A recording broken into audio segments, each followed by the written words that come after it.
आंबोली कावळेसाद दरीत 200 फूट खोल कोसळलेल्या कोल्हापूर येथील राजेंद्र बाळासो सनगर यांचा मृतदेह अखेर NDRF, rapid rescue team, Sahyadri adventure, Amboli rescue team आणि बाबल आल्मेडा टीम यांच्या संयुक्त प्रयत्नाने बाहेर काढण्यात यश आलंय।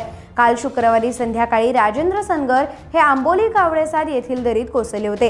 आज सकाळी 8 वाजता त्यांच्या मृतदेहास शोध घेण्यासाठी बचाव कार्य सुरू करण्यात आलं। प्रतिकूल हवामान, पाऊस, सोसाट्याचा वारा आणि दाट धुकं यांचा सामना करत बचाव पथकाने दरीत उतरून 200 फूट खाली सनगर यांचा मृतदेह शोधून काढला।